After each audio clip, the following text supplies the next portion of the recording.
Dans un univers parallèle où l'Empire romain n'a jamais chuté, il a conquis la quasi-totalité du monde. Ses traditions et ses lois millénaires demeurent inchangées, et la justice se rend toujours dans les arènes ensanglantées. Ceux accusés de trahison contre l'Empire sont condamnés à affronter des bêtes sauvages ou des gladiateurs sous les acclamations des citoyens assoiffés de spectacles. Chapitre 1. L'accusation. Dans cette réalité alternative, Emmanuel Macron, politicien autrefois puissant dans un monde contemporain, est capturé et accusé de trahison par l'Empire. Les réformes qu'il a tentées, visant à affaiblir les privilèges de la noblesse romaine, l'ont rendu impopulaire auprès des élites sénatoriales.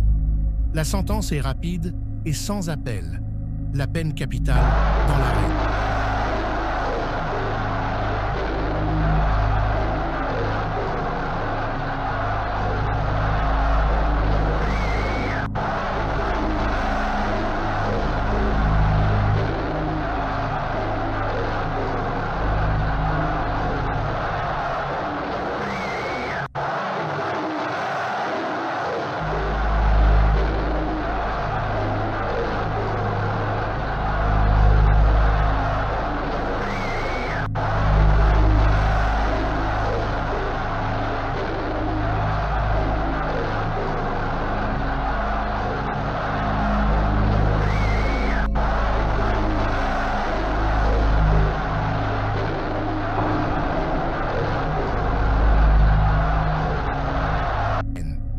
Le grand sénateur, inspiré d'un personnage fictif rappelant Badinter, mais avec une rigueur impitoyable, est l'un des principaux opposants aux idées de Macron.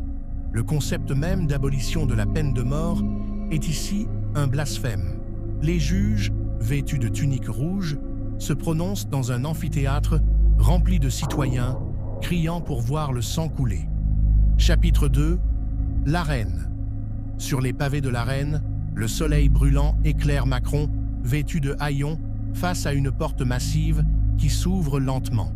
De l'ombre émerge une bête, un lion affamé, rugissant avec une telle férocité que l'air vibre de terreur.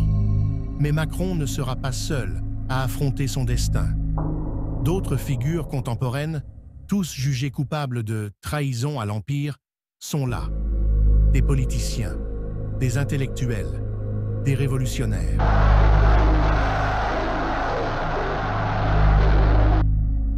Ensemble, ils doivent lutter pour leur survie, non seulement contre les bêtes sauvages, mais aussi contre des gladiateurs, champions entraînés dans l'art du combat à mort.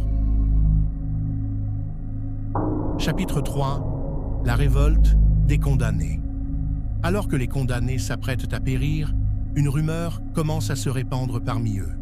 Certains murmurent que des hommes et des femmes de la plèbe, en secret, préparent une rébellion contre l'Empire.